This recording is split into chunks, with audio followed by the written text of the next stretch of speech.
I'm posting this because I need someone to tell me I'm not losing my mind. My name is Alex, and 3 weeks ago I moved into a duplex in a quiet neighborhood outside of Portland. The rent was suspiciously cheap, but the landlord explained that the previous tenant had left suddenly and they needed to fill it fast. Red flag. Maybe. But I was desperate.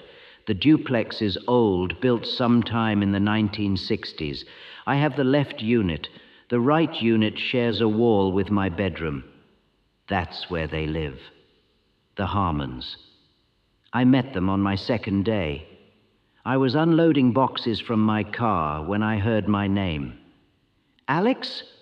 I turned around. A couple stood on the shared porch, middle-aged, pale, dressed like they were going to a funeral. The man wore a dark suit despite the heat. The woman had on a long black dress, her hands folded in front of her. Yes, I said, confused. I hadn't told anyone my name yet. We're the Harmons, the man said, smiling. His teeth were too white. We live next door. We wanted to welcome you. Oh, thanks, I said. How did you know your name? The woman's smile widened.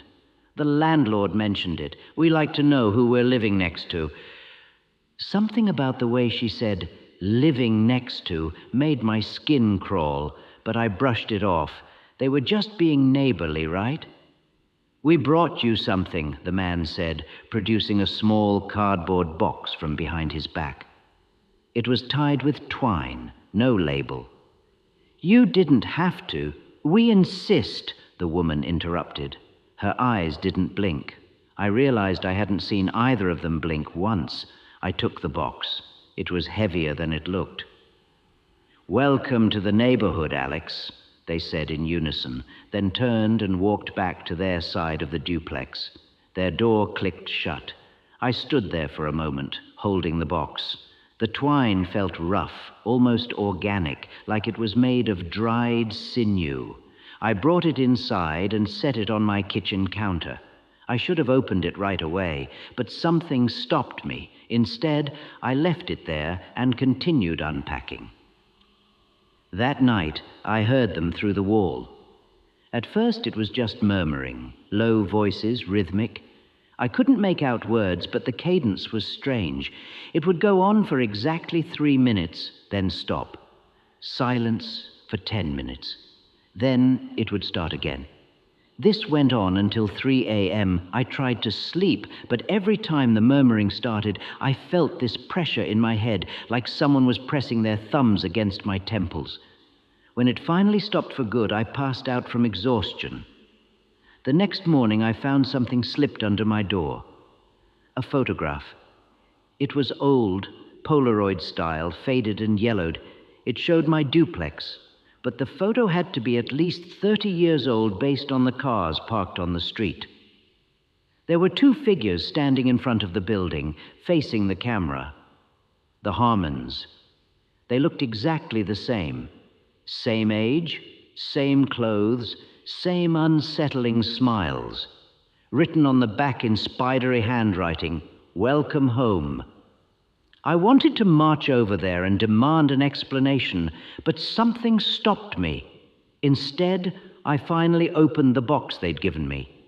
Inside was a small tarnished mirror, about the size of my palm. The glass was foggy, and the frame was made of something that looked like bone. Wrapped around it was a note. "Look only when you're alone. It shows what watches you." My hands shook as I held it. I don't know why, but I lifted the mirror and looked into it. The reflection wasn't quite right. I was there, yes, my kitchen was there, but standing behind me, just visible over my shoulder, were 2 blurred figures. When I spun around, no one was there. I looked back at the mirror. The figures were clearer now, the Harmons standing right behind me. The woman's hand was reaching toward my shoulder. I dropped the mirror. It didn't break. That was 4 days ago. I haven't looked in it since, but I can't bring myself to throw it away. Every night, the murmuring continues, and every morning, There's a new photograph under my door. Each one shows me. Inside my apartment, sleeping, eating, sitting on my couch. I'm never alone anymore. I can feel them watching through the walls. Last night, the murmuring changed. I could finally make out a single phrase, repeated over and over, "Let us in, let us in, let us in." This morning's photograph showed me holding this mirror, taken from behind. But I live on the second floor, and there's nothing behind me but a wall. I don't know what to do. I can't afford to move again, and part of me thinks it wouldn't matter. I think they'd follow. If anyone has experienced anything like this, please tell me. Because tonight I heard something new, knocking, from inside my bedroom wall, and I swear I heard my own voice answering, "Come in."